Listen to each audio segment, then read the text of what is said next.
ابو عامر انہوں نے ایک جوان کی جوانی کو بیان کیا. کیسی جوانی تھی اس جوان کی. اس نے جوانی میں اللہ اور اس کے رسول کو راضی کرنے کی سوچ بنا لی. ابو عامر کہتے میں ایک مرتبہ گھر بنانا تھا.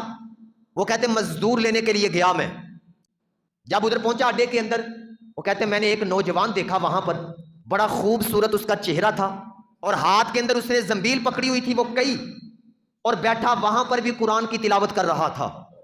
وہ کہتے میں نے اس جوان سے کہا, میں نے کہا جی مزدوری کرو گے؟ اس نے کہا جی اسی لیے تو آیا ہوں, میں مزدوری کرنے کے لیے تو ادھر آیا ہوں. اس نے کہا چلو پھر میرے ساتھ. اس نے کہا جاتا ہوں, لیکن پہلے میری بات سن لو. دوسرے لوگ مزدوری زیادہ لیتے ہیں, لیکن میں صرف 1 درہم لوں گا. 1 درہم, کام جتنا مرضی مجھ سے کروانا, میں 1 درہم لوں گا دن کی مزدوری.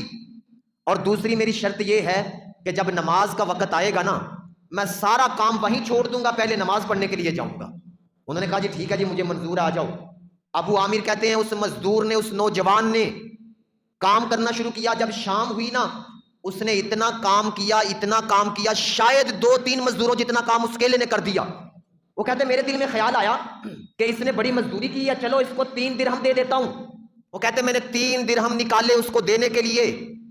اس نے کہا نہیں, میں صرف 1 درہم لوں گا, جو بات ہوئی تھی بس, باقی 2 واپس کیے, 1 درہم لیا. ابو عامر کہتے ہیں دن میں جب نماز کا وقت ہوتا تھا, کام وہیں چھوڑ کے وہ جوان نماز کے لیے جاتا تھا, نماز کے لیے مسجد میں جاتا تھا وہ جوان. وہ کہتے ہیں ابھی میرے گھر کا کام ختم نہیں ہوا, میں کل پھر گیا اڈے کے اندر اس نوجوان کو ڈھونڈنے کے لیے.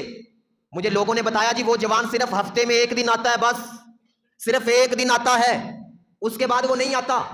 وہ کہتے میں نے ہفتے کا انتظار کیا, ہفتہ آیا تو پھر میں گیا, میں نے دیکھا وہی نوجوان ہاتھ میں قرآن پکڑا ہوا ہے اور وہاں تلاوت قرآن کر رہا ہے.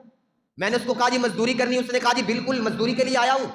وہ کہتے مزدوری کروائی اس سے, وہ نوجوان چلا گیا. اگلا ہفتہ آیا تو وہ نوجوان کو میں تلاش کرنے کے لیے گیا تو نوجوان نہ ملا مجھے وہاں پر. وہ ابو عامر کہتے ہیں میں نے دوسرے مزدوروں سے پوچھا جی وہ نوجوان کہاں ہے؟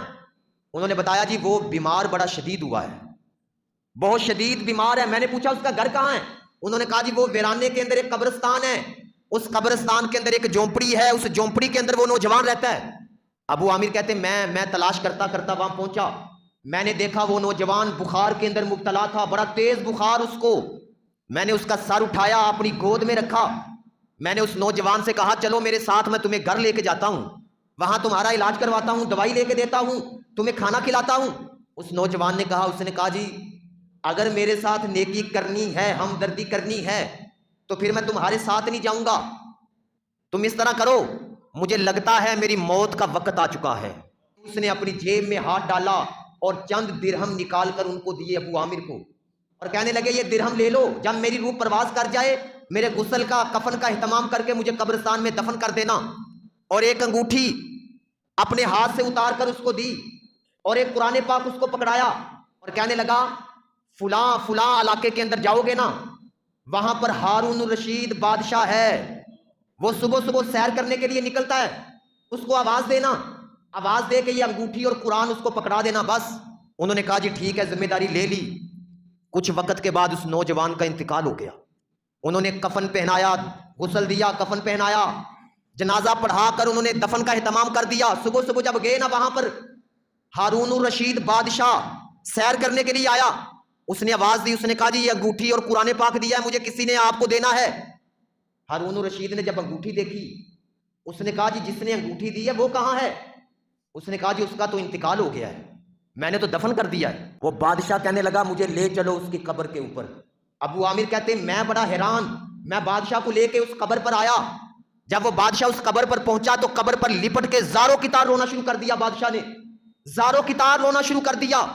وہ ابو عامر کہتے ہیں میں بڑا حیران ہوا. میں نے اس بادشاہ کو کہا بادشاہ آپ کا اس لڑکے سے کیا رشتہ تھا, آپ کا کیا لگتا ہے یہ جو آپ چیخیں مار مار کے رو رہے ہیں؟ بادشاہ نے کہا یہ میرا بیٹا ہے, یہ میرا بیٹا ہے. مجھے بھی کہتا ہوتا تھا ابا زندگی 4 دن ہے, کوئی پتہ نہیں کب موت کا بلاوا آ جائے گا, کوئی خبر کوئی نہیں. یہ جو اتنے لمبے منصوبے تم نے بنائے ہوئے ہیں یہ کسی کام کے نہیں رہیں گے. مجھے کہتا ہوتا تھا 4 دن کی زندگی ہے, مجھے اجازت دے دو. میں نے اس کو اجازت دے دی تھی. یہ صرف نکل کر اللہ کی عبادت کرتا تھا, اللہ کی. آؤ نوجوانوں, جتنے بھی نوجوان بیٹھے ہیں, اپنی زندگی اللہ اور اس کے رسول کے لیے وقف کر دیں.